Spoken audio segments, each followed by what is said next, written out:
লানত আল্লাহ তার উপরে গজব নাজিল করে। আমাদের দেশে কি চেয়ে নেওয়া হয় নাকি দায়িত্ব দেওয়া হয়? চেয়ে নেওয়াটাই খুব বেশি হয়, কথা ঠিক না? এবার হযরত ওমর রাদিয়াল্লাহু তাআলা আনহু তারে ডাক দিয়া কয়, যাও তুমি চলে যাও, ওই যে সাঈদ ইবনে আমির আল জুমাহি ওই বান্দা ওই সাহাবীর নাম, ওই সাহাবীকে পাঠায় দিলেন, সাঈদ তুমি যাইবা কুফা নগরীতে গিয়া তুমি সেই দেশটারে সুন্দরভাবে পরিচালনা করবা, যাও তুমি চলে যাও। সাঈদ ইবনে আমির যাওয়ার পরে 1 বছর পরে হযরত ওমর কয়েকজন সদস্য বিশিষ্ট একটা টিম গঠন করে পাঠায় দিলেন, যাও তোমরা গিয়া কুফা নগরীটা ভিজিট করবা। 1 বছর আগে সাঈদরে যে পাঠাইছিলাম সে কি ঠিকভাবে দেশ পরিচালনা করে নাকি দেশের সমস্ত সম্পদগুলা লুটে পুটে খেয়ে ফেলে। সবাই যখন গিয়া দেশ পরিচালনা করার জন্য সবাই তদন্ত করলো, আর ওমর ডাক দিয়া কয়, আসার সময় একটা কাগজের মধ্যে লিস্টি করে গরিবের কিছু নাম নিয়ে আসবা, আমি বাইতুল মাল থেকে তাদের জন্য কিছু যাকাত দিয়া দিব, সম্পদ দিয়া দিব। সবাই যখন গিয়া তদন্ত করলো না সুন্দরভাবে দেশ পরিচালনা করে, তদন্ত করার পরে তারা একটা গরিবের নামের লিস্ট বানায় নিয়ে আসলো। তাকওয়া কাকে কয় কষ্ট হলো একটু বুঝে যান, শুনে যান। এবার যখন সবাই ওই গরিবের নামের লিস্ট নিয়ে ইনা ওমরের হাতের মধ্যে দিয়া দিল, ওমরকে ডাক দেয়া কয়, ওমর খুব সুনামের সাথে সাঈদ ইবনে আমির সুন্দর করে দেশ পরিচালনা করে, কোনো সমস্যা নাই, কোনো চিন্তা নাই। যখন গরিবের নামের লিস্টিটা হযরত ওমর পড়তে শুরু করলেন, পড়তে পড়তে 7 নম্বরে গিয়া লেখা দেখে সাঈদ ইবনে আমির আল জুমাহির নামটা। সাঈদ ইবনে আমিরের নাম দেখে ওমর ডাক দিয়া কয়, তোমরা আমার কাছে আসো, বলো তো এই সাঈদ ইবনে আমির এটা কোন সাঈদ ইবনে আমির? কয়, ও ওমর এটা হলো ওই সাঈদ যেই সাঈদকে আপনি ওই কুফা নগরীর গভর্নর হিসাবে পাঠায় দিয়েছেন। একজন গভর্নরের নাম গরিবের লিস্টির 7 নম্বরের তালিকা। হযরত ওমর আশ্চর্য হয়ে গেল, কি কেমন গভর্নর? আর আমগো দেশের শহীদারও ঘুষ খায়, কথা শহীদারও হেও টাকার মালিক, হেরো ওই যে অভাব নাই সম্পদের, কারণ ঘুষ খাওয়া তো শিখে গেছে। আর একজন গভর্নর সে তার গরিবের লিস্টির মধ্যে তার নাম। এবার হযরত ওমর অবাক হয়ে গেলেন, হায় রে কেমন দেশ চালানো হয়। ওই যে আবার যে 7 জন বিশিষ্ট কয়েকজন বিশিষ্ট সদস্য করে যখন টিম পাঠাইছিল তাদেরকে আবার ডাক দিয়া কয়, তোমরা বাইতুল মাল থেকে এই পরিমাণ সম্পদ নিয়ে চলো, আমি যাব, আমি গিয়া যাকাতের মালগুলা যথাস্থানে আমি সুন্দর করে নিজ হাতে পৌঁছায় দিব। হযরতে সাঈদ ইবনে আমিরের দিকে ওই যে কুফা নগরের দিকে হযরত ওমর টিম নিয়ে যখন রওনা করলেন, যাইতে যাইতে সাঈদ ইবনে আমির যেই মসজিদে নামাজ আদায় করে হযরত ওমর সেই মসজিদে গিয়া হাজির হয়ে গেলেন।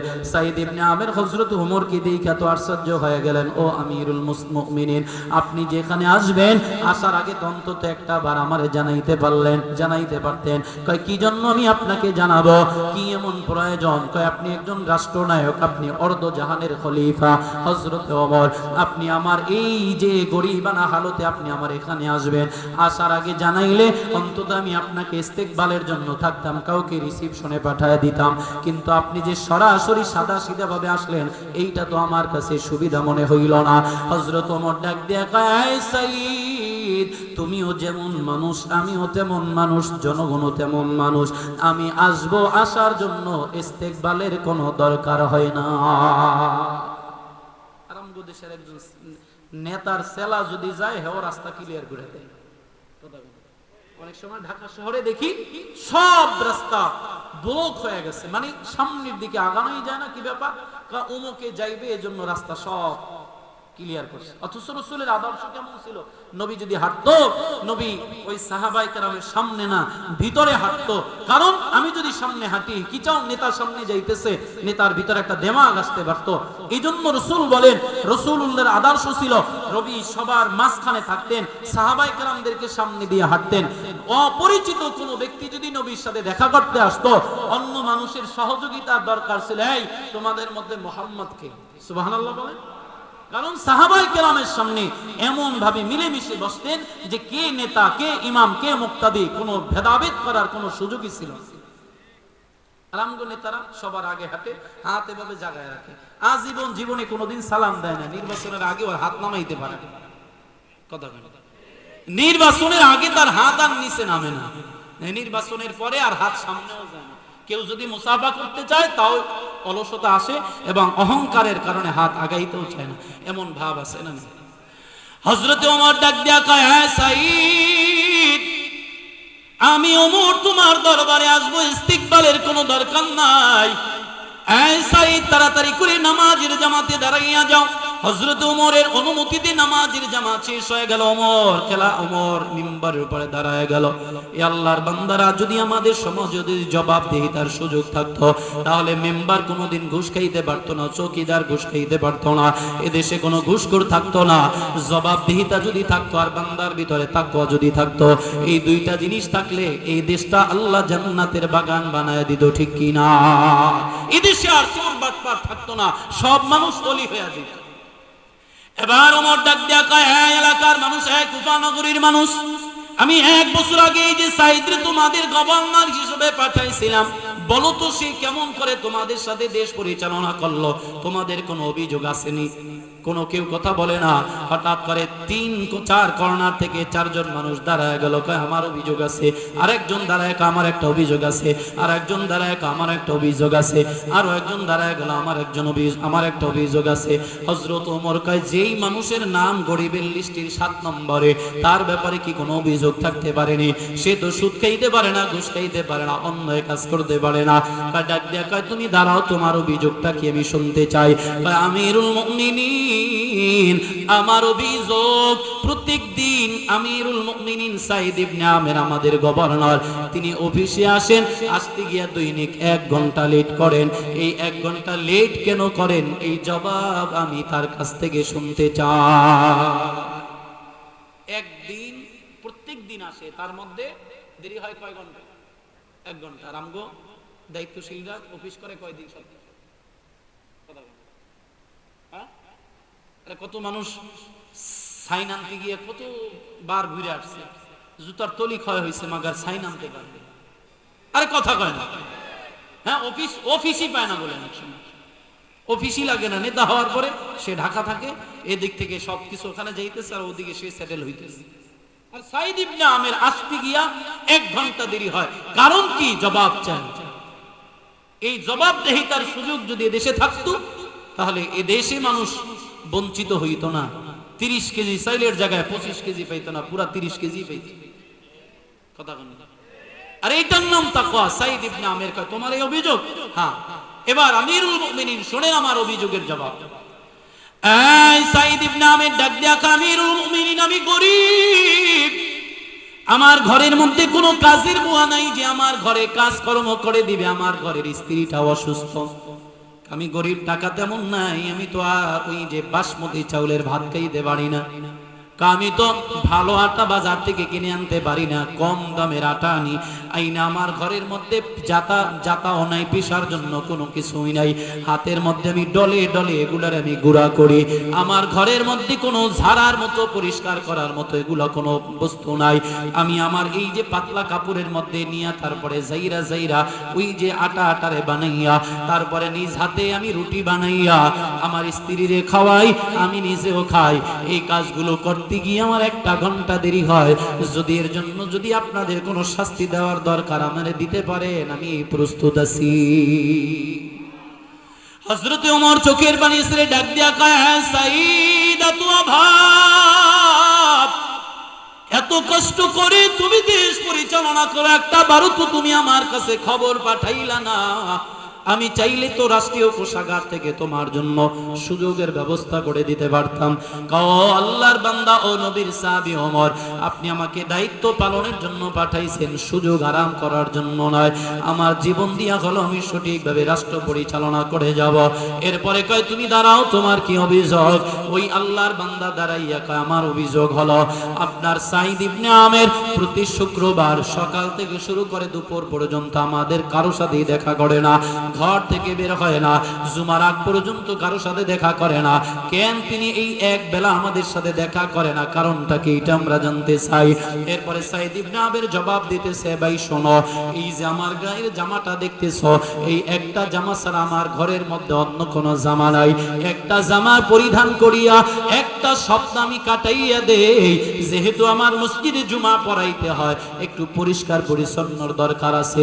এই জন্য শুক্রবার সকালবেলা জামাটা ধুইয়া আমি পরিষ্কার রোদে দিয়া দেই, শুকাইতে দেরি হয়, যার কারণে খালি গায়ে আমি মানুষের সামনে যাই না। এই জন্য আমার সকাল থেকে দুপুর পর্যন্ত কারোর সাথে দেখা করি না। একাধিক জামা হইলে অবশ্যই আমি তোমার সাথে দেখা করতাম। চিল্লায়া বলুন আল্লাহু আকবার।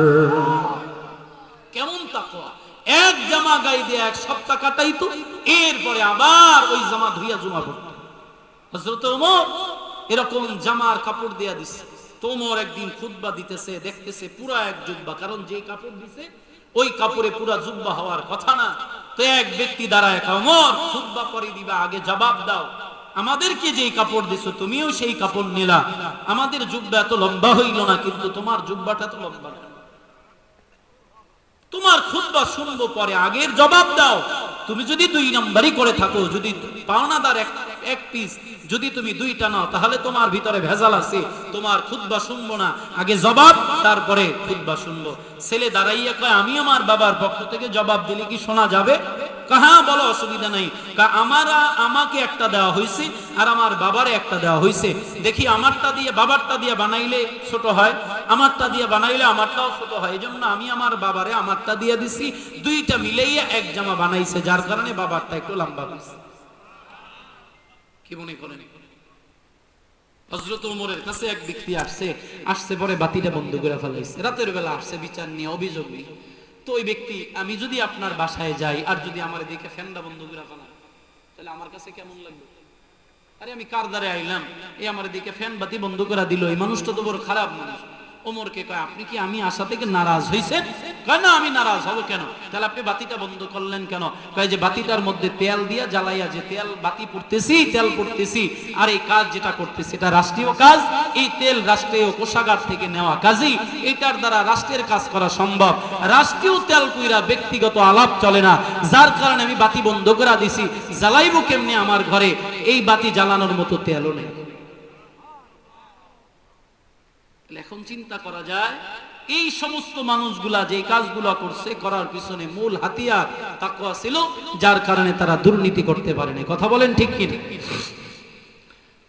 এবার হযরত ওমর ডাক দিয়া কয়, হ্যাঁ সাইদ, এবার তুমি তোমার 3 নম্বর অভিযোগের বিচার দাও। তুমি দাঁড়াইয়া যাও, তোমার অভিযোগটা কি আমি জানতে চাই। তিনি দাঁড়াইয়া কয়, ও আল্লাহর নবীর সাহাবী ওমর, আপনি শুনেন, এই যে সাইদ ইবনে আমের সকাল থেকে শুরু করে সন্ধ্যা পর্যন্ত আমাদেরকে সময় দেয়, রাতের বেলা সে কে কারোর সাথে কথা বলে না, দেখাও দেয় না, কেন এই কাজটা করে সেটাও জানতে চাই। সাইদ ইবনে আমের চোখের পানি সাইরা ডাক দিয়া কয়, ওয়া ইবাদুর রহমানিল্লাযীনা ইয়ামশুনা আলাল আরদি হাওনা ওয়া ইযা খাতাবাহুমুল জাহিলুনা ক্বালু সালামা। এই ওমর, আমার জিন্দেগিটাকে আমি 2টা ভাগ করে দিলাম, একটা ভাগ আমার মালিকের জন্য আর একটা ভাগ আমি দুনিয়ার মানুষের জন্য দিয়া দিলাম। সকাল থেকে শুরু করে সন্ধ্যা পর্যন্ত আমি দুনিয়ার মানুষের কাজে এই সময়টা আমি দিয়া দেই, কিন্তু আমি আমার মালিকের জন্য কি করব? এশার পর থেকে সকাল পর্যন্ত সারাটা রাত আমি আমার মালিকের জন্য দিয়া দেই। কারণ হলো, আমি সারাটা রাত আমি নামাজের মুসাল্লায় দাঁড়াইয়া নামাজ আদায় করে করে রাতের বেলা আমি আল্লাহর কাছে চোখের পানি ছেড়ে কান্না করি আর চিন্তা করি, আল্লাহ, এই রাষ্ট্র চালাইতে গিয়া না জানি কোন ভুল আমার দ্বারা হয়ে যায়, না জানি কোন অন্যায় আমার দ্বারা হয়ে যায়। এই জন্য 2টা ভাগ আমি করে নিলাম, একটা ভাগ জনগণের জন্য আর একটা ভাগ আমার আসল মালিকের জন্য। হযরত ওমর আশ্চর্য হয়ে গেলেন, আবার ডাক দিয়া কয়, চতুর্থ ব্যক্তি দাঁড়াইয়া যাও, তোমার কি অভিযোগ? কয়, ও আল্লাহর নবীর সাহাবী ওমর, শোনেন, আমার অভিযোগ হলো, এই যে সাইদ ইবনে আমের রাষ্ট্র পরিচালক একজন, তিনি গভর্নর, অনেক সময় অফিস চলাকালীন সময় তিনি দেখি অজ্ঞান হয়ে পড়ে যায়। সে কি মানসিক রোগী নাকি সে অন্য কোনো সমস্যার কারণে হয়? একজন গভর্নরের যদি অবস্থা এরকম বারবার হয়, তাহলে দেশ কেমনে পরিচালনা করবে? ওমর ডাক দিয়া কয়, সাইদ, কোন কারণে তোমার এমন অবস্থাটা হয়। তোমার যদি কোনো সমস্যা থাকে, অসুস্থতা থাকে, তুমি তো রাষ্ট্রীয় কোষাগার থেকে সুস্থতার জন্য চিকিৎসা করাইতে পারো, কেন সেটা না করাইয়া তুমি বারবার এমন হয়ে যাও? আমিরুল মুমিনিন এই কথা বলার পরে হযরতে সাঈদ ইবনে আমির ডাক দিয়া কয়, ও সাহাবী ওমর শোনো, আমি তো এই কারণে মানসিক রোগীও না, আমি তো কোনো শারীরিক অসুস্থতার কারণে এমনটা হয় না। শুধু একটা কথা যদি আমার দিলের ভিতরে, আমার ব্রেনের ভিতরে চলে আসে, তাহলে আমি আমার নিজেকে কন্ট্রোল করে রাখতে পারি না। কি এমন সময়, এই আল্লাহর বান্দা ওমর, ওই যে আমার ভাই খাব্বাব, হযরতে খাব্বাবের অবস্থাটা স্মরণ হলেই তো আমি অস্থির হয়ে যাই। কি এমন হয়েছিল খাব্বাবের? ভাই খাব্বাব যখন মুসলমান আর বেঈমানেরা যখন যুদ্ধ লেগে গেল, ওই খাব্বাবরে যখন সবাই ধরে আটক করে ফেললো, আটক করার পরে খাব্বাবরে তারা হত্যা করে ফেলবে, শেষ করে ফেলবে, কারণ তারা তাদের হত্যার প্রতিশোধ নেবে, এজন্য খাব্বাবরে ধরে ফেললো।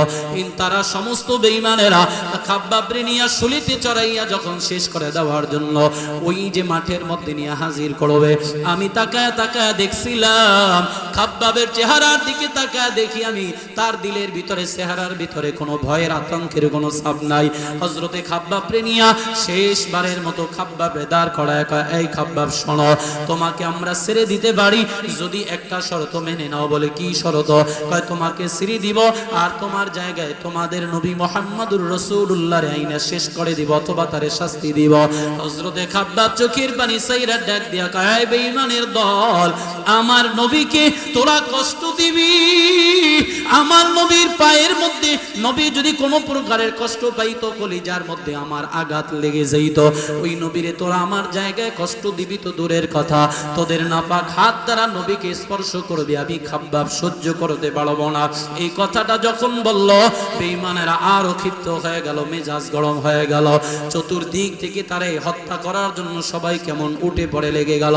হযরতে খাব্বাব ডাক দিয়া কয়, আল্লাহ, আমি নিরপরাধ, তুমি জানো, এই যে তাকাইয়া দেখো, আমি অপরাধ না করেও আজ অপরাধীর শাস্তি আমি ভোগ করতেছি। আয় আল্লাহ, যারা আমাকে শাস্তি দিতেছে আমি তাদের জন্য বদদোয়া করে গেলাম, একটারেও তুমি ছাইরা দিবা না। ও আমিরুল মুমিনিন, হযরতে খাব্বাব যখন এই বদদোয়াটা করছিল, আমার মনে হয় যেন আসমানটা থরথর করে কেঁপে উঠছিল। ওই যে ভয় আমার দিলের ভিতরে ঢুকে গেল, আমি তখনও বেঈমান ছিলাম, কালেমা পড়ি নাই, মুসলমান হই নাই, ঠিক ওই কথাটা আমার মাথায় আসলে আমি আর ধরে রাখতে পারি না। হযরতে খাব্বাবরে শেষবারের মতো সবাই বলল, খাব্বাব, তোমার শেষবারের কোনো ইচ্ছা আসেনি? বলে হ্যাঁ আছে। কয় কি ইচ্ছা? কয় আমার কোনো চাহিদা নাই, শুধু 2 রাকাত নামাজ আদায় করার সুযোগ দিয়া দাও। যখন খাব্বাব নামাজে দাঁড়াইলো, আমি তাকায় দেখলাম খাব্বাবের ভিতরে কোনো টেনশন নাই, কোনো ভয় নেই, কোনো চিন্তা নাই, সুন্দর করে 2 রাকাত নামাজ আদায় করে ফেললো। যখন তারে মারবে এমন সময় আবারও ডাক দিয়া কয়, আল্লাহ, তুমি এই বেঈমানগুলার একটারও ছেড়ে দিবা না। ওই যে একটা ভয় আমার ভিতরে ঢুকলো, এরপর থেকে ওই ময়দান আমি ত্যাগ করে ফেললাম, আমি দূরে গিয়ে সাথে সাথে কালেমা পড়ে মুসলমান হয়ে গেলাম। এরপরে ওই কথাটা স্মরণ হলেই আমার দিলের ভিতরে ভয় আসে, আর অমনি আমি অজ্ঞান হয়ে পড়ে যাই। এছাড়া আমার অন্য কোনো সমস্যা নাই, অন্য কোনো অসুবিধাও নাই। ও আমিরুল মুমিনিন, আমি কি আমার 4টা জবাব দিতে পারছি কিনা? এই কথাগুলা শুনে সমস্ত এলাকার মানুষগুলা, কুফা নগরীর মানুষগুলা কান্নায় ভেঙে পড়ল। হযরত ওমরও কান্নায় ভেঙে পড়ল। হযরত ওমর চোখের পানি সাইরা কয়, আমি সাঈদ, আমি ওমরও তো তোমার মতো করে এমন জবাব দেখি তার কাঠ গড়ায় দাঁড়াইয়া জবাব দিতে পারবো না যেটা তোমার দ্বারা সম্ভব হয়েছে। এজন্য হযরত ওমর সাঈদ ইবনে আমের জড়ায় ধরল, শেষ পর্যন্ত 1000 দিনার তারে সদকা দিয়া দিল, দান করে দিল। সাঈদ ইবনে আমের ঘরের মধ্যে গিয়া চিৎকার মাইরা ডাক দিয়া কয়, মনে হয় আমার সব কিছু শেষ হয়ে গেল, হাদিয়া পাইলে আমরা খুশি হই। সাঈদ ইবনে আমের তো আশ্চর্য হয়ে গেলেন, অভাবের কথা শুই নাই, মনে হয় ওমর আমার এতগুলা সদকা দিয়া গেল। সদকাগুলা বিবির কাছে নিয়ে কয়, তুমি গ্রামে ঘুইরা ঘুইরা যত গরিব আছে সবার মাঝে এগুলা বিলা দিবা, চিল্লায় পড়ুন সুবহানাল্লাহ। এলাকার মুসলমান, তাদের ভিতরে গুনাহের ভয়, আল্লাহর অবাধ্যতার ভয়, ওই যে সাইদ ওই স্থান ত্যাগ করেছে, না জানি ওই বান্দার দোয়া কবুল হয়ে যায়, না জানি বিপদ, না জানি গজব আল্লাহ নাজিল করে দেয়। এজন্য সাইদ ইবনে আমির এলাকা ছেড়ে দিলেন। ওই যে খাব্বাবের জীবনটা তো একটা ভয়ঙ্কর জীবন ছিল, মৃত্যু ছিল। কয় ওই কথাটা শুনে আমার দিলের ভিতরে ভয় লেগে গেল। এরে আল্লাহর বান্দারা, এজন্য আল্লাহ নবী বলেন ইত্তাকিল্লাহা হাইসুমা কুনতা, যেখানেই থাকো, যে অবস্থায় থাকো, সর্বকালতে আল্লাহকে ভয় করো। ভয় করলে কি হবে? এক নম্বরে বান্দা যদি ভয় হয়, দুই নম্বরে আল্লাহ তাআলা গুনাহ থেকে দূরে রাখবেন। ও আল্লাহর বান্দারা, আমাদের দ্বারা তো প্রত্যেকটা মুহূর্তে মুহূর্তে গুনাহ হয়, চিন্তা নাই, ভাবনা নাই। কেমন করে আমরা আল্লাহর দরবারে আল্লাহর জবাবদিহিতার কাঠগড়ায় দাঁড়াবো? তাই বাবা, আর লম্বা চূড়া সময় নয়, শুধুমাত্র এতটুকুই ওয়াদা নিতে চাই, এই কথাগুলো আমল করার চেষ্টা করব। পাশাপাশি গুনাহের জন্য আল্লাহর কাছে ক্ষমা চাইব। গুনাহগার অবস্থায় যদি কবরে যাও, ওই জাহান্নামের আযাব ছাড়া কোনো উপায় নাই রে বাবা। এলাকার মুসলমান, এজন্য আল্লাহ জানায় দেয়, গোলাম তওবা করো, আমি আল্লাহর কাছে খাস তওবা করো। ইস্তাগফিরু রাব্বাকুম ইন্নাহু কানা গফফারা। আল্লাহ বলেন, বান্দা তোমরা আমি আল্লাহর কাছে ক্ষমা চাও, তওবা করো। ক্ষমা চাইলে কি লাভ? আল্লাহ জানায় দেয়, ইরসিলিস সামাআ আলাইকুম মিদরারা। ও আল্লাহর বান্দা, আল্লাহ তোমাদের জন্য রহমতের ফয়সালা করবে। আল্লাহ তাআলা বলে, ওয়ায়ুমদিদুকুম বিআমওয়াল, আমি আল্লাহ তোমার সম্পদের মধ্যে বরকত দিয়া দিব। ওয়াবানিন, আমি আল্লাহ তোমার সন্তানাদির মধ্যে বরকত দিব। ওয়ায়াজআল লাকুম জান্নাত, আমি আল্লাহ জান্নাতের ফয়সালা করব। এলাকার মুসলমান, যাদের অভাব, রিজিকের অভাব, টাকা পয়সার অভাব, ওই যে গ্রামীণ ব্যাংকে সুদের কাছে যাইও না, অভাবে পইরা পড়ে কি যাইও না, আশায় যাইও না, আস্তাগফিরুল্লাহর আমল করো। আল্লাহ চাইলে অভাব দূর করে সম্পদে বরকত দিতে পারে। কথা কয় না? এই পারে কি পারে না? আল্লাহ কয়, ওয়ায়ুমদিদুকুম বিআমওয়াল, আমি আল্লাহ সম্পদে বরকত দিব। ওয়াবানিন, এই আল্লাহর বান্দারা যাদের সন্তান হয় না, আজ থেকে নিয়মিত ইস্তেগফারের আমল করো। মাজারে মান্নত করলে মাজারওয়ালা সন্তান দিতে পারবে না, ইস্তেগফারের আমলের কারণে চাইলে আল্লাহ দিতে পারে কি পারে না? এখন বলবেন, হুজুর আমরা তো ইস্তেগফার কত করি, হাটিয়ার বলি আস্তাগফিরুল্লাহ। আল্লাহর বান্দারা দোকানদার দোকানদারি করে আস্তাগফিরুল্লাহর আমল করে, ওই যে কৃষক খেতে খামারে কাজ করে আস্তাগফিরুল্লাহর আমল করে। বলাও ঠিক আছে, শব্দও ঠিক আছে, উচ্চারণও ঠিক আছে, কিন্তু বান্দার দিলের ভিতরে বড় ভেজাল। হাজী সাহেব আস্তাগফিরুল্লাহর আমল করে, খবর নিয়ে দেখেন হাজী মাঝে মাঝে সুদ খায়। আছে না এরকম হাজী? আমগো দেশে কম, হাজীর সংখ্যাও কম, সুদের সংখ্যাও কম। অন্য দেশে গেলে হুজুর সুদের বয়ান করবে, এই হাজীরাও সুদ খায়। কি কোন আছে? কষ্ট হইতেছে কি? আর অল্প সময়ের মধ্যে শেষ করবো ইনশাআল্লাহ। হাজী সুদ খায়, মসজিদে নামাজ পড়া মসজিদ থেকে বাইরে হইয়া তাসবিহ নিয়া হাঁটে আর কয় আস্তাগফিরুল্লাহ আস্তাগফিরুল্লাহ। অথচ হাজী এখনো সুদের কারবারি করে। কয় এখন আমি আর সুদ এমনি খাই না। কেমনে খাই? কয় আমি এই এলাকার মধ্যে যত সুদের টাকা ছিল সব উঠাইয়া একটা ব্যাংকে অ্যাকাউন্ট করে রাখছি, ওটা এখন মাসে মাসে ইন্টারেস্ট আসে, ওই টাকাই সুদ খাই না। কথা আছে না নাই? সুদ খাওয়া যা, ওই মানুষের থেকে খাওয়া যা, আর ওই ইন্টারেস্ট খাওয়া একটু উন্নত হয়েছে। আগে জনগণের থেকে খাইতে, এখন সরাসরি সরকারের থেকে খাই। উন্নত হয়েছে না? এলাকার মুসলমান, আল্লাহ জানায়, গোলাম আস্তাগফিরুল্লাহ বললেই যে গুনাহ মাফ এমনটা নয়। আল্লাহ জানায়, গোলাম আস্তাগফিরুল্লাহ বলা ছাড়াও বান্দা তোমার গুনাহ হবে যদি পাঁচটা শর্ত মেনে যাও। আল্লাহ নবী বলেন, এক নম্বর শর্ত গুনাহের জন্য আল্লাহর কাছে বিনয় হয়ে যাও। দুই নম্বরে গুনাহটারে বন্ধ করে দাও। তিন নম্বরে গুনাহের প্রতি ঘৃণা জমায়া দাও। চার নম্বরে পাক্কা ওয়াদা দিবা, আল্লাহ জীবন থাকার যা কোনোদিন মিথ্যা বলবো না, সুদ ঘুষ খাবো না, এক কথায় আমি আর কোনো গুনাহ করব না। পাঁচ নম্বরে হকুল্লাহ হকুল ইবাদ, একটা আল্লাহর হক আর একটা বান্দার হক।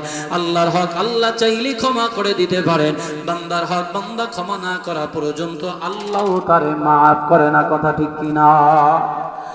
এলাকার মুসলমান, হক নষ্ট করানোওয়ালা মানুষ আছে না নাই? মুসলমান, কত হাজী সাহেব ইতিহাস তালাশ করে দেখা যায় অনেক টাকায় মানুষের হক নষ্ট করা। কথা কয় না? যারা সুদের কারবারি করে তারা রাতারাতি বড় লোক হতে পারে, যারা সুদ খায় তারা রাতারাতি বড় লোক হতে পারে, যারা মানুষের হক নষ্ট করার অভ্যাস আছে তারাও রাতারাতি বড় লোক হতে পারে। ও আল্লাহর বান্দারা, মানুষের হক যে তুমি নষ্ট করতেছো, হাসরের ময়দানে জবাব না দিয়ে আগাইতে পারবা না। আল্লাহর নবী বলে, উম্মত, হাসরের ময়দানে আমলের বিনিময়ে নেক আমল দিয়া দিয়া মানুষের হক আদায় করে দিতে হবে। এজন্য নবী, আল্লাহর নবী হক আদায়টারে খুব গুরুত্ব দিতেন। নিজের জীবন ইন্তেকালের আগ মুহূর্তে নবী মানুষের হক আদায় করে দেওয়ার জন্য মসজিদে নববীর সামনে চলে গেলেন। নবীর চাচাতো ভাই নিজের চাচাতো ভাই ফজলকে ডাক দিয়ে কয়, ফজল, আমার একটু ধৈর্য নিয়া মসজিদে নববীর সামনে দাঁড় করায়া দাও। আমি চাই মানুষের কাছ থেকে হক আদায় করে যাব, আমি মানুষের কাছ থেকে শেষ বিদায় নিয়ে যাব। এবার ফজল নিয়া নবীকে মদিনার মসজিদে নববীর সামনে বসায়া দিল। আল্লাহ নবী ডাক দিয়ে কয়, মদিনার লোকেরা রে, এই ময়দানে এমন কি কেউ আছো? আমি নবী কারো কাছে ঋণী আছি নাকি? এমন কি কেউ আছো আমার কাছে কোনো টাকা পয়সা পাইবা নাকি? এক ব্যক্তি দাঁড়ায় কয়, বেশি পাবো না, মাত্র 3 দিরহাম পাবো। এই হক নষ্ট করনেওয়ালা ভাইরা একটু দিলের কানটা লাগাইয়া শেষ কথাগুলো শুনে যাও। আল্লাহর নবীর সাহাবী কয়, এই আমি 3 দিরহাম পাবো। নবী, কেমনে পাইবা? কয়, এক মুসাফির আপনার কাছে সাহায্যের হাত বাড়াইছে, আপনি ওই টাকা আমার কাছ থেকে নিয়ে দিয়েছিলেন, ওই টাকাটা আজও পর্যন্ত দেন নাই, মন চাইলে দিতে পারেন, নয়তো আল্লাহর জন্য ক্ষমা করে দিলাম। নবী ফজলকে ডাক দিয়া কয়, আমার সম্পদ থেকে তাকে 3 দিরহাম দিয়া তার পাওনা মিটায়া দাও। এবার নবী আবার ডাক দিয়া কয়, এই সাহাবায়ে কেরাম, এমন কি কেউ আছো?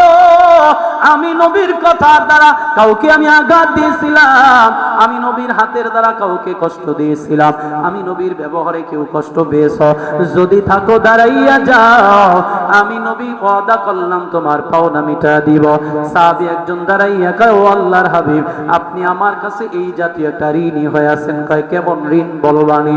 কয়, একদিন এই রাস্তার পাশে আমি দাঁড়াইছিলাম, আপনি ঘোড়ার পিঠে কিংবা উটের পিঠে সওয়ার হইয়া একটা চাবুক এভাবে ঘুরাইতেছিলেন আর কোথাও যেন যাচ্ছিলেন, ওই একটা চাবুকের আইসা আঘাত আইসা আমার পিঠের মধ্যে লেগে যায়। ও নবী, ওই কথাটা আমি আজও পর্যন্ত কাউকে জানাই নাই। এই দিনটির অপেক্ষায় ছিলাম, কোন দিন আপনি ক্ষমা চাইবেন আর ওই দিন আমি বদলা নেওয়ার জন্য দাঁড়ায় যাব। অনুমতি যদি দেন, চাবুক দিয়া আমি আপনার পিঠে আঘাত করে পাওনাটারে মিটাইয়া নিতে চাই। আল্লাহর নবী ডাক দিয়া কয়, এই ফজল, চাবুকটা আমার হুজরার মধ্যে থেকে নিয়ে আসো। আমি নবী ওই চাবুকের আঘাত নিয়েই তারপরে তার পাওনাটারে মিটাইয়া দিব। আবু বকর ডাক দিয়া কয়, সাহাবী, আমার নবী দুর্বল, অসুস্থ, আমার নবীর গায়ে তুমি আঘাত করবা না। আমি ওমর, আমি আবু বকর এই কষ্ট সহ্য করতে পারবো না। এক আঘাতের পরিবর্তে যদি হাজারো আঘাত হয়, আমি আবু বকরের করো। নবী কয়, আবু বকর শান্ত হও, তাড়াহুড়ার দরকার নাই, আমার আঘাত আমি মিটায় নিব। এরপরে ওমর দাঁড়ায় ডাক দিয়া কয়, সাহাবী, আমি ওমর থাকতে আমার নবীকে আঘাত করবি না, এটা আমি মানতে পারি না। আমি তো সেই ওমর, যে ওমর গিয়েছিলাম নবীর ঘাড় আলাদা করার জন্য, সেই ওমর নবীর কাছে গিয়া হাতে হাত রেখা কালেমা বইরা মুসলমান হইলাম। ওই দিনের পর থেকে নবীর কোনো কষ্ট আমি ওমরের কলিজায় মানাই না রে সাহাবী। আমার নবী দুর্বল, আমার নবী অসুস্থ, নবীর যদি আঘাত করো আমি ওমর সহ্য করতে পারবো না। হযরতে ওমরকে নবী শান্ত করে দিলেন। ফাতেমা দেখে ফেললো বাবার চাবুক নিয়ে যায়। ফাতেমা কয়, রে ফজল, আমার বাবা দুর্বল, আমার বাবা অসুস্থ, বাবার জন্য কেন তুমি চাবুক নিতেছো? কারণ কি? কয়েক সাহাবীর গায়ে আঘাত করেছে, ওই সাহাবী চাবুকের দ্বারা আঘাত করবে, এই জন্যই নেওয়া হচ্ছে। হযরতে ফাতেমা চোখের পানি ছাইরা ডাক দিয়া কয়, রে হাসান, ও হুসাইন, তাড়াতাড়ি করে যাও মসজিদে নববীর সামনে গিয়া দেখো কে যেন তোমার নানার গায়ে আঘাত করে। রে বাবা, তোমার নানা অসুস্থ, দুর্বল, একটা আঘাতও যেন আমার বাবার পিঠের মধ্যে না লাগে। এই কথাটা শুনতে হাসান হুসাইন দৌড় মেরে চলে গেল নবীর সামনে। সাহাবীটাকে জড়াইয়া ধইরা চোখের পানি ছাইরা কান্নায় ভেঙে বলল, আর ডাক দিয়া কয়, সাহাবী রে, তুই না আমার নানার সাহাবী, সাহাবী হইয়া কেমন করে নবীর গায়ে আঘাত করবি? তোর দিলের ভিতরে কি নবীর জন্য মায়া হয় না রে সাহাবী? আমার নানার গায়ে যদি আঘাত করো, আমার মা যদি জানে বড় কষ্ট পাবে, আঘাত পাবে। এই এক আঘাতের পরিবর্তে হাজারো আঘাত যদি হয়, আমরা দুইটা ভাই পিঠ পেতে দিলাম, আঘাত কর, নিষেধ করব না। সাহাবী কোনো কথাই বলল না, নবী সবাইকে সরায়া দিয়া সাহাবীর হাতে চাবুক দিয়া দিল। ডাক দিয়া কয়, সাহাবী রে, যেমনি আঘাত করেছিলাম তুই আমারে এমনি আঘাত কর, আমি তোরে বাধাও দিব না, নিষেধ করব না। সাহাবী চাবুকটা নিয়ে নবীর পিঠের পিছনে দাঁড়াইয়া ডাক দিয়া কয়, আল্লাহর হাবিব, আপনি যখন আঘাত করেছেন আমার পিঠের মধ্যে কোনো কাপড় ছিল না, চাদরও ছিল না। ও নবী, আপনার পিঠের কাপড়টারে সরায়া দেন। এবার নবী পিঠের কাপড় সরায়া দিলেন। সাহাবী হাত থেকে চাবুকটা জমিনের মধ্যে ফালাইয়া নবীর দুই সিনার মাঝখানে মহরে নবুয়তের মধ্যে একটা চুমু দিয়া নবীর দুইটা পা জড়ায়া ধইরা চোখের পানি সাইরা দিয়া কয়, আল্লাহর হাবিব, আপনি কেমনে ভাবলেন আমি আপনারে আঘাত করব গো নবী? ও নবী, কেন এই কাহিনী করেছি, বাহানা করেছি জানেন? আমার কোনো আমল নাই, কোনো ইলম নাই, কি নিয়ে আমি আমার মালিকের দরবারে দাঁড়াবো, কি আমার মালিকের সামনে পেশ করব গো নবী? আমি এটারে উসিলা বানাইয়া নিলাম, আল্লাহ যদি চায় হয়তো বা উসিলা আমারে মাফ করতে পারে। নবী সাহাবীটারে জড়াইয়া ধইরা চোখের পানি সাইরা দিয়া কয়, সাহাবী রে, তুই আমার মহরে নবুয়তে চুমু দিয়েছ না যেন মাওলার জাহান্নামটারে হারাম করে নিয়েছ। এলাকার মুসলমান, এজন্য খাস তওবার নিয়াত করে ফেলুন, আয় আল্লাহ, জীবনে আর গুনাহ করব না, মিথ্যা বলবো না, সুদ ঘুষ খাবো না, হারাম খাবো না। আল্লাহকে ভয় করো, তাকওয়াবান হয়ে যাও, মুমিন হয়ে যাও, আল্লাহ ওয়ালা হয়ে যাও। খাঁটি তওবার নিয়ত যদি হয়, খাঁটি দিলে দুটো হাত আমার আল্লাহকে দেখা দাও। আয় আল্লাহ, আপনি কুদরতি নজর দিয়া তাকা দেখেন। আয় আল্লাহ, আপনার বান্দারা তওবার নিয়ত করেছে, তওবা কবুল করে নেন, গুনাহ মাফ করে দেন। আয় আল্লাহ, ঈমানি জিন্দেগি দান করে দেন। আয় আল্লাহ, এই মাদ্রাসা কবুল করে নেন, মাহফিল কবুল করে, রাসা কবুল করে নেন, মাহফিল কবুল করে নেন, আমাদের বয়ান করা শোনা সবগুলো কবুল করে নেন। সকলে পড়ি আমিন।